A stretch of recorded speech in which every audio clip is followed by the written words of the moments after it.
Hi, I'm so glad you stopped by. I'm going to read the story called Ben's New Buddy.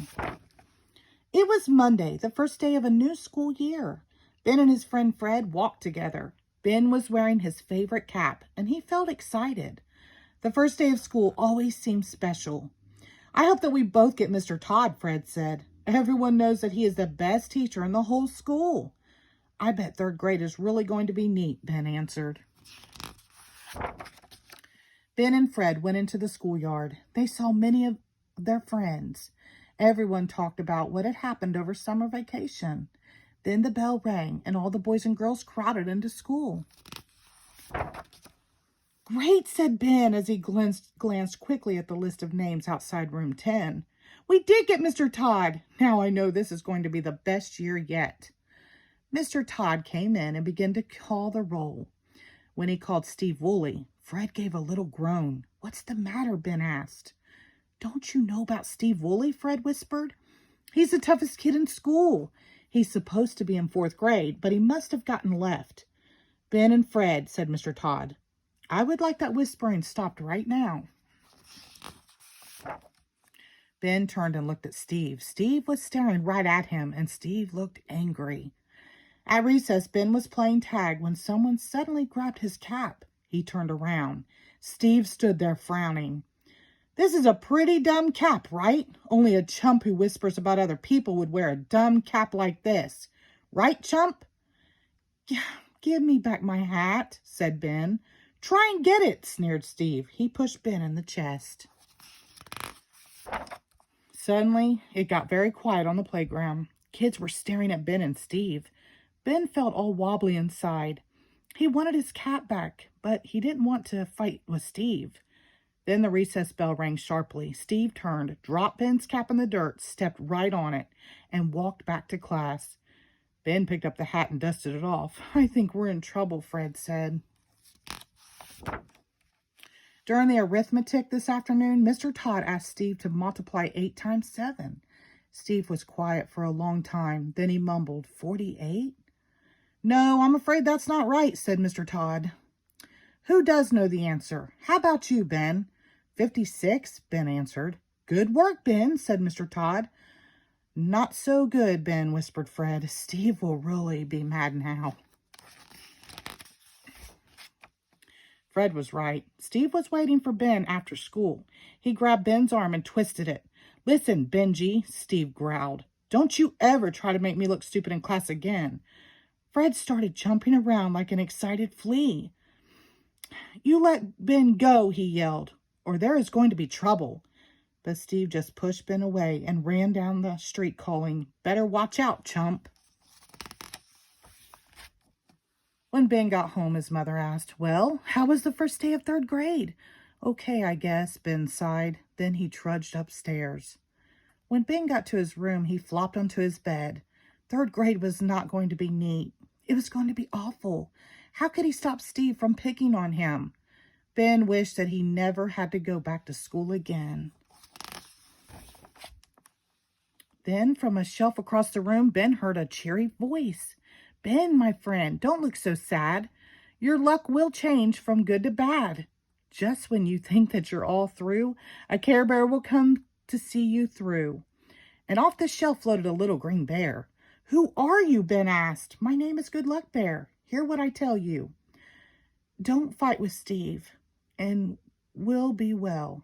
All will be well. Friend Bear will soon come and visit with you. She can tell you the right thing to do. Then Good Luck Bear gave a wink, floated out the window, and was gone. What did that bear mean? Ben wondered. And who was Friend Bear? Ben thought about it until time he went to bed. On Tuesday, as they walked to the school, Fred said, I've been thinking, Ben, and what I think is that the only way for us to get rid of Steve is for you to fight him and beat him.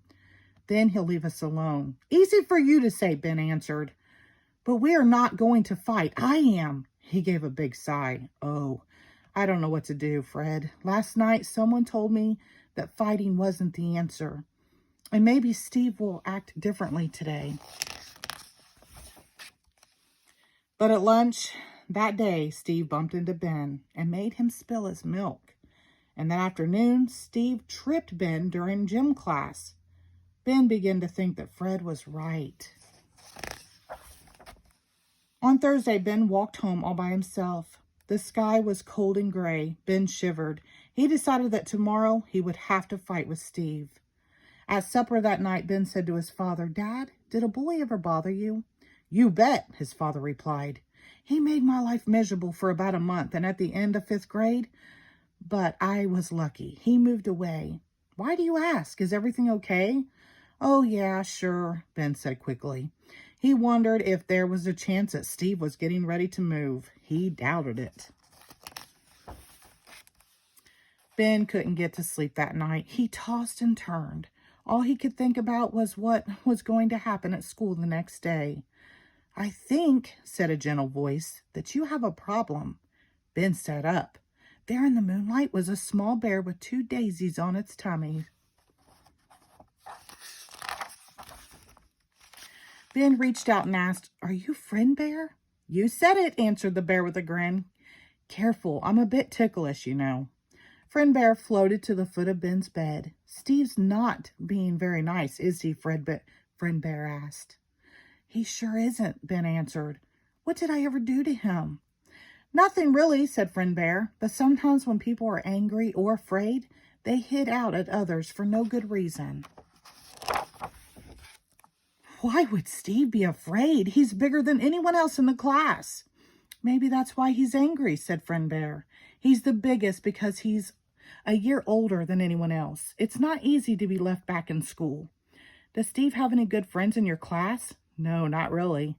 "Well, maybe if someone treated him like a friend, he might turn into a friend." "Who?" Friend Bear looked right at Ben and smiled. "Me?" asked Ben. "How could I? Never." Friend Bear said, "Oh, I don't know about that. It might be worth a try." Then Friend Bear floated off Ben's bed and disappeared into the shadows of the room. Ben was still thinking about Friend Bear as he walked to school with Fred the next day. "Are you going to fight him today?" Fred asked anxiously. "Are you scared?" But Ben just kept thinking as they walked along, and he didn't say a thing. That morning in science, the class had a discussion about turtles. Steve said that snapping turtles couldn't pull their heads all the way into their shells. "Are you sure that's right?" asked Mr. Todd. "It sure is," said Ben. He turned to Steve. "You really know a lot about turtles," he said. Steve just stared at him. At lunch that day, Ben sat at the far end of the table where Steve always ate, but didn't say anything. But when Steve looked at him, Ben smiled. In gym that afternoon, Ben picked Steve to be on his baseball team. After Steve made a good catch, Ben yelled, "Great play, Steve!"